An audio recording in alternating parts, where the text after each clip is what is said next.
We got to talk about some college football. This past weekend, Colorado and Deion Sanders lost yet another game, Prime. moving down to 2-3. Prime had some choice words at the press conference as well. Wanted to go ahead and let you guys take a listen to this. Not choice words. You know he's saved now. He's saved now. It's more so, yeah. It's tough. What he Yeah, we had 6 penalties. Is that the total? There was one that was declined, I think. Yeah, I think that's better than last year. I'm trying to find light, man, in the dark tunnel. Keeping it real. Low-key hilarious, man. I'm not going to lie. Wait, one time. Come on, I'm running one more time. Yo, it's too Shady hard like that today, one. right? One more Here we time. go. I'll run it one more time. Come on, Hey, yo. run it, Ethan. Run it, wrong. Is that the total? That's just funny, though. Yeah, I think that's better than last year. I'm trying to find light, man, in the dark tunnel. Woo! What's going on right now with the Buffs? The Buffs are a 5-win team this year. And I believe they were a 5-win team last year led by a megastar quarterback and a megastar wide receiver. Wow. That's really what it is. Like, the Buffs were never all that good talent-wise, but Shedeur Sanders wasn't a good college quarterback. He was an elite college quarterback. Right. Elite college quarterback. Travis Hunter wasn't a good college wide receiver. He was a generational talent. Yeah. So Deion Sanders lost those generational players. Yep. And the problem is, if you're a program that rents players, there's nothing that you actually own. And so ultimately, when all those players that you've rented have departed, then you're stuck with the program of players that aren't talented enough necessarily to get the job done. And the quarterback position has been a complete cluster. Yep. I think they've played 4 different quarterbacks throughout the course of the season. So I think Deion's heart is in the right place. I think his intentions are in the right place. But the dilemma with the college as opposed to the NFL, you can't win overnight. I remember there was a coach, Shady, you might remember his name. I think it was Coach Ray Rhodes. Ray Rhodes. Philadelphia. Okay. He used to coach in Philly. He coached for the Niners when the Niners won the Super Bowl. And he referenced how they brought Deion Sanders in like he was a mercenary, like a hired gun. It's like, hey, we want to win a Super Bowl real quick. So, Deion, we finna bring you over here real quick, win a Super Bowl and dip. I apologize for not being the best of historians, but I think that's exactly what the Niners did. I think the Niners acquired Prime. Yeah, they won one, and then I think Prime dipped, if I'm not mistaken. And then he goes to Cowboys. Exactly right. Yeah. Prime is trying to coach in college how he played in the league, like a hired gun.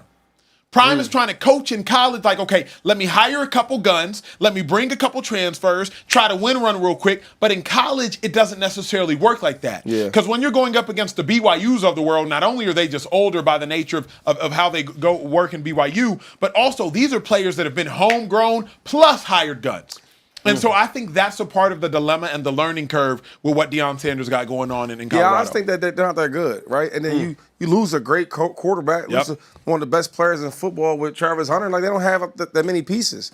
And they missing them. You could tell, like, losing a dude like Shedeur, you're going to be missing that. Yeah. No, 100%. I think the transfer portal building of the roster, I think, is what's going to keep them winning conference championships. They need a quarterback. They need a quarterback. Well, you had 2 that you brought in. You brought in a 5-star super talent, Juju Lewis, and then you also have Caden Salter, who you got from Liberty, led them to a top 10 finish.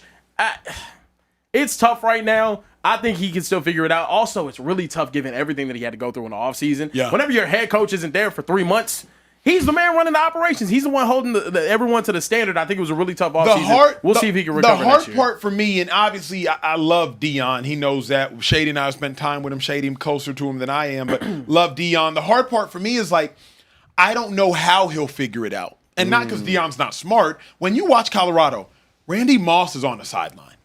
Terrell Owens is on the sideline. Marshall Faulk is on the sideline. Warren Sapp is on the sideline. And 3 of those 4 are coaches. So you already have the highest level of players coaching beyond the fact that Deion's your head coach. So you already have that going for you. And then you have Deion Sanders. So it's his 3rd year.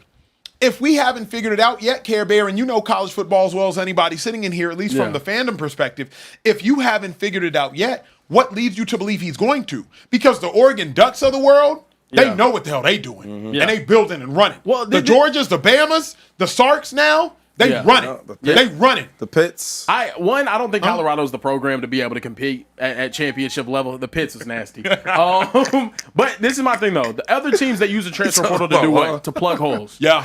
I don't have depth on the defensive line. I need rotations at D tackle if I'm going to be able to compete with national. Let me go get transfers. Yeah. I need a wide receiver that I can depend on. Let me go get a transfer. That's not the way Colorado's built. Colorado is building their entire roster out with key players at key positions through the transfer portal year in and year out. And I think the emphasis, he's an amazing recruiter. You've seen him be able to get Travis Hunter, the number 1 player in the country, go to Jackson State. Spend more, and obviously it's time consuming and the travel is annoying and there's all that. Spend more time doing that. And I think you can really create a great program that has your culture and your identity from top to bottom.